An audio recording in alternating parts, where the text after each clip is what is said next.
Hello বন্ধুরা, শুরু করতেছি ম্যাক্সকোডারবিডি ইউটিউব চ্যানেলের সিএসএস আলোচনার এই পর্ব। তো চলুন শুরু করি। আমরা কথা বলছিলাম মার্জিন এবং প্যাডিং নিয়ে। তো গত পর্বে দেখিয়েছি মার্জিন এবং প্যাডিংয়ের মধ্যে তো পার্থক্য কী, আর আজকে দেখাবো মূলত মার্জিন এবং প্যাডিংয়ের মধ্যে একটা মেজারমেন্টের ব্যাপার, যে ব্যাপারটি এত ইম্পর্টেন্ট যে আপনি যদি এটা না জেনে থাকেন তাহলে আপনার হতে পারে ওই ডিজাইনের অনেক বড় বড় ভুল। ওকে, তো চলুন শুরু করি। আমি আমার প্রজেক্ট ফোল্ডারের মেন ফাইলটিকে মজিলা ফায়ারফক্সে রান করে নিচ্ছি এবং আমার যে ফাইলগুলো রয়েছে HTML অ্যান্ড স্টাইল সেটাকে আমি সাবলাইন টেক্সটে ওপেন করে রেখেছি। মূলত আজকে এই মেজারমেন্টটা বোঝানোর জন্য আমি প্রথমে একটা আমার ইমেজ অ্যাড করে নিচ্ছি। আমার যে লাস্ট আপডেট এটা ছিল, যেখানে আমরা মার্জিন দিয়ে নিয়েছিলাম এবং প্যাডিং দিয়ে নিয়েছিলাম। মার্জিন এবং প্যাডিংয়ের পার্থক্য ব্যাপারটা যদি আপনি না বুঝে থাকেন তাহলে ডিসক্রিপশনে লিঙ্ক দেওয়া আছে, পূর্বের ভিডিওটি দেখে আসবেন। ওকে, তো আশা করব দেখে আসছেন আপনি। তো চলুন শুরু করি। আমরা মূলত এখানে একটা যে আমার যে ডিভ আইডি কন্টেন্ট, অর্থাৎ কন্টেন্ট আইডি নামে যে আমাদের ডিভটি রয়েছে তার ভিতরে একটি ইমেজ নিয়ে নিচ্ছি। ধরুন আমি এখানে আমার প্রজেক্ট ফোল্ডারের ইমেজের ফোল্ডারের ভিতরে যে ল্যাপটপ ফটো রয়েছে এই ইমেজটা নিতে যাচ্ছি। এই ইমেজের টাইপ হচ্ছে আমার পিএনজি এবং নাম হচ্ছে ল্যাপটপ ফটো। আমি ল্যাপটপ ফটো নামটাকে কপি করে নিলাম এবং পিএনজি। ওকে, আমি এখানে এসে পি ট্যাগের উপরে ইমেজ কীভাবে অ্যাড করতে হয় তা আপনারা জানেন। ইমেজ ট্যাগ দিয়ে ইমেজ সোর্স এবং ইমেজের নাম দিয়ে দিলাম এবং .png দিয়ে দিলাম, ফাইলের টাইপ দিয়ে দিলাম। এখন যদি আমি রিলোড করি তাহলে ইমেজটা আসার কথা, কিন্তু আমাদের আসবে না। এখানে জাস্ট ইমেজটি আমাদের ফিগারটি এসেছে। লক্ষ্য করুন, এর না আসার কারণ হচ্ছে কি, আমি জেনে শুনে এই ভুলটা করছি যেন আপনাদের বুঝাতে পারি। মূলত ইমেজের আমাদের এখানে লোকেশনটা ঠিকভাবে বলে দেওয়া হয়নি। লোকেশন হচ্ছে আমাদের এই ইমেজটি রয়েছে মূলত আমার প্রজেক্ট ফোল্ডারের ভিতরে ইমেজ নামের যে ফোল্ডারটি রয়েছে সেই ফোল্ডারের ভিতরে। মূলত এই ফোল্ডারের নামটি আমাদের এখানে বলে দেওয়া হয়নি। তো আমি ইমেজের নামের সামনে ইমেজ ফোল্ডারের নাম দিলাম এবং ব্যাকস্ল্যাশ দিয়ে ইমেজের নেম এবং টাইপ লিখে দিলাম কোনো রকম স্পেস ছাড়া। সেভ করলাম। এখন যদি আমি রিলোড করি তাহলে আমার ইমেজটি চলে আসবে। লক্ষ্য করুন, আমার এই ডিভ কন্টেন্টের ভিতরে আমার ইমেজটি এসেছে, কিন্তু এটার সাইজ অনেক বড়। আর আমার ডিভ কন্টেন্টটি সাইজ অনেক ছোট, যার কারণে এটা কি মেজারমেন্ট হয়নি, অর্থাৎ ছবিটা অনেক বড় এসেছে। দেখুন এখানে লক্ষ্য করলে দেখতে পারবেন এখানে কিন্তু আমার ডিভ ট্যাগটি রয়েছে এবং এর বর্ডারটি রয়েছে। মূলত আমরা যদি এর সাইজ দিয়ে দিই, লক্ষ্য করবেন যে আমাদের যে মেন কন্টেন্টের ভিতরে মূলত আমরা কি করছি, কন্টেন্ট আইডি ডিভের ভিতরে আমাদের ইমেজটি রয়েছে। ওকে, এবং পি ট্যাগের উপরে যেহেতু কন্টেন্টের ভিতরে রয়েছে, সুতরাং কন্টেন্টের আমাদের সাইজ দেওয়া আছে, ওয়াইড দেওয়া আছে 900 পিক্সেল এবং হাইট দেওয়া আছে 500 পিক্সেল। তো আমাদের অনুরূপভাবে এই হাইট ওয়াইডের ভিতরে থাকবে এমন একটা সাইজ আমাদের ইমেজকে দিয়ে দিতে হবে। যদি আমার এরিয়াই আছে আমাদের 960 পিক্সেল, কিন্তু আমার ইমেজের সাইজ হচ্ছে 1000, সেটা তো অনেক একটা খারাপ ব্যাপার, তাই না? কারণ আমার জায়গায় আছে 900 পিক্সেল আর আমি এর ভিতরে কন্টেন্ট নিচ্ছি 1000 পিক্সেল। এটা কি সম্ভব? না। সেক্ষেত্রে আমাদের ইমেজটাকে সাইজ দিতে হবে। এজন্য আমরা কন্টেন্টের ভিতরে যেহেতু আমাদের ইমেজ ট্যাগের সাথে আছে, ইমেজ ট্যাগ আছে এবং ইমেজটি রয়েছে, সেক্ষেত্রে আমাকে কন্টেন্ট আইডিটিকে কপি করে নিচ্ছি এবং এখানে পেস্ট করলাম এবং আইডি, সেজন্য আমি এখানে হ্যাশ ইউজ করব। দেন এর পরে আছে কি আমাদের ইমেজ ট্যাগ, সেই ইমেজকে নিচ্ছি এবং ইমেজ ট্যাগকে এখানে পেস্ট করে দিলাম এবং আমি ওপেনিং এবং ক্লোজিং সেকেন্ড ব্র্যাকেট দিয়ে এর ভিতরে আমি ইমেজের হাইট ওয়াইট দেব।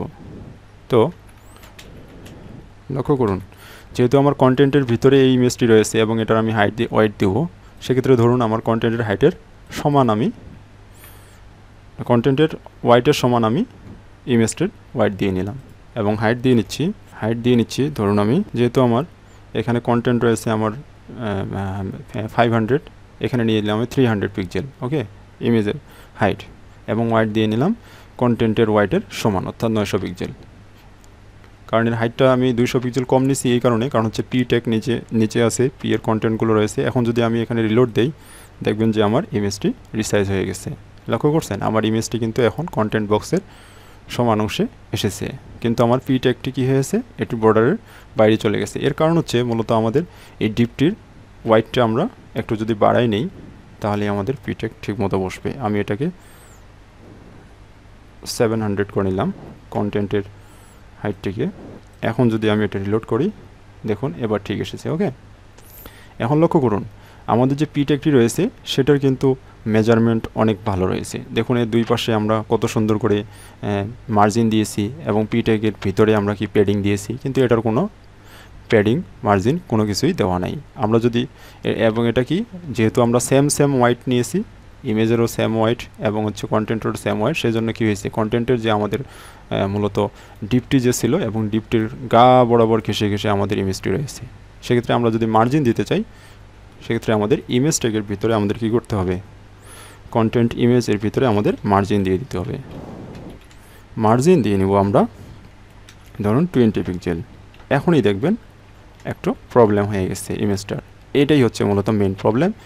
দেখুন আমি যখন মার্জিন 20 পিক্সেল দিয়ে দিছি, তখন সব দিক থেকেই কিন্তু চারপাশ দিক থেকেই কিন্তু 20 পিক্সেল আমার মার্জিন নিয়ে নিছে, টপ বটম লেফট রাইট।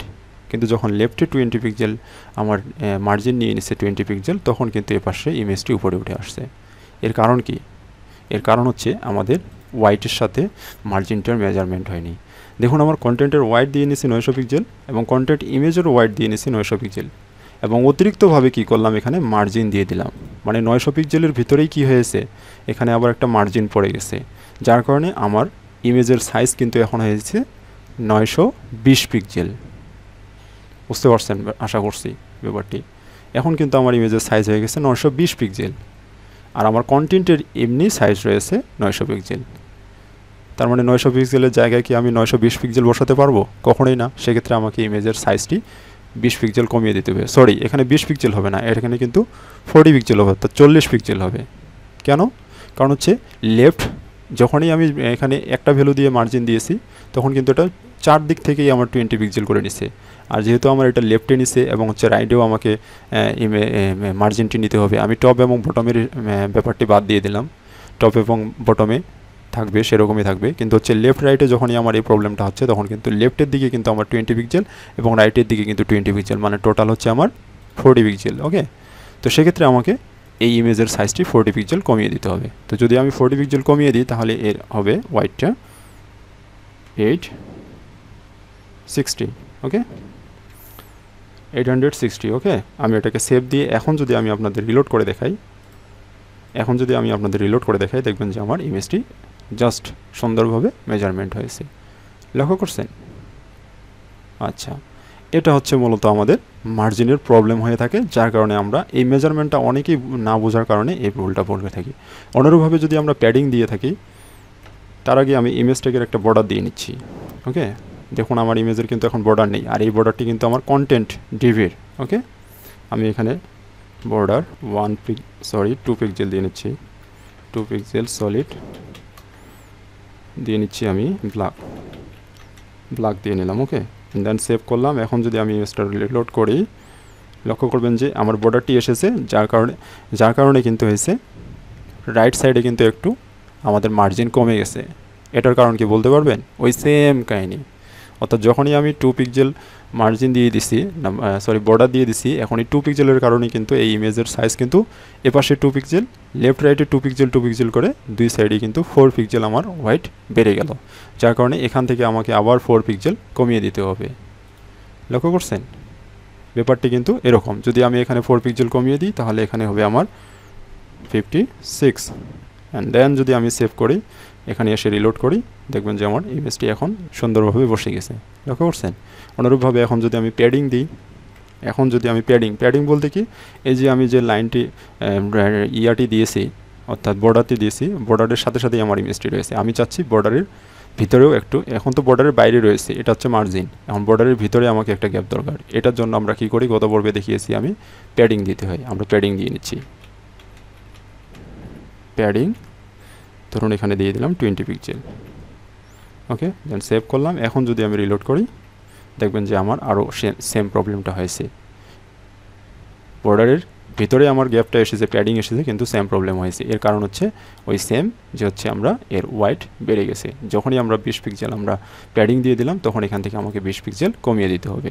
তো এখান থেকে যদি আমি 20 পিক্সেল কমিয়ে দিই, তাহলে আমার 36 মেবি, আমি দিয়ে দেখি, রিলোড করি আমি এখন, দেখুন আমার সরি আমার ঠিক আসতেছে না, ও সরি এখানে 36 মূলত হবে না, এখানে হবে দুই পাশে প্যাডিং যেহেতু 20 করে দিছি 40 করে হবে। দেখছেন আমারই কিন্তু ব্যাপারটি মনে থাকতেছে না, যার কারণে আপনাকে ভিডিওটি বারবার দেখতে হবে এবং ভালোভাবে বুঝে নিতে হবে। হ্যাঁ, এটা কিন্তু 40 পিক্সেল হবে। আমি প্যাডিং যখন দিয়ে দিচ্ছি 20 পিক্সেল, তখন কিন্তু দুই সাইডে 20 করে 40 হবে। হ্যাঁ, সেক্ষেত্রে 40 হলে কত আসে আপনি দেখুন, আমার নর্মাল ছিল 856, এখন 856 থেকে আমি যদি 856 মাইনাস যদি দিয়ে দিই আমি 40, দেখুন 816 অর্থাৎ 16। ওকে, আমি এটা দিয়ে দিলাম। এখন যদি আমি রিলোড করি, দেখুন আমার ইমেজটি জাস্ট সিম্পলি বসে গেছে। লক্ষ্য করছেন? এটা হচ্ছে মূলত বিভিন্ন ধরনের মার্জিন প্যাডিং যদি এলিমেন্টে দিয়ে থাকি, তাহলে আমাদের এই হাইট ওয়াইটের মেজারমেন্টটা করে নিতে হবে। এই হাইট ওয়াইটের মেজারমেন্টটা যদি বুঝতে না পারি, তাহলে আমাদের ডিজাইনের যত কিছু কন্টেন্ট আমরা ইউজ করব সেটা এলোমেলো হয়ে থাকবে, এবং এটা সবচেয়ে বড় প্রবলেম। অনেক ডিজাইনার আছে যারা অনেক ভালো ভালো ডিজাইন করে, কিন্তু এই মার্জিন প্যাডিংয়ের কারণে সাইজ এলোমেলো করে ফেলে, যার কারণে দেখা যায় কি ব্রাউজার ভেদে অনেক প্রবলেম হয়ে থাকে। এখন আপনার ইউজার কিন্তু অনেক ধরনের ব্রাউজার থেকে আসতে পারে। দেখা গেলো যে আমি গুগল ক্রোমে আসলাম, সেখানে ওই ভুলটা ধরা পড়লো না, কিন্তু অন্য ব্রাউজারে আপনার ডিজাইনটি ভেঙে গেল। সেটা হতে পারে আপনার ওয়েবসাইটের জন্য খুবই একটা ব্যাড ক্যারিয়ার। ওকে, তো এজন্য আপনাকে এটা মেজারমেন্টটা ভালোভাবে বুঝতে হবে। তো আশা করব পূর্ণাঙ্গ ভিডিওটি দেখবেন এবং টেনে দেখবেন না বুঝতে পারলে থেমে দেখবেন, কিন্তু ব্যাপারটি অবশ্যই ক্লিয়ার হবেন। আর তারপরেও যদি আপনি বুঝতে না পারেন, তাহলে অবশ্যই কমেন্টে জানাবেন, সেক্ষেত্রে আমি আবার আরেকটা ভিডিওতে দেখিয়ে দেওয়ার চেষ্টা করব। দেখা হবে বন্ধুরা পরবর্তী ভিডিওতে। ততক্ষণ পর্যন্ত ভালো থাকেন, সুস্থ থাকেন। ধন্যবাদ সবাইকে।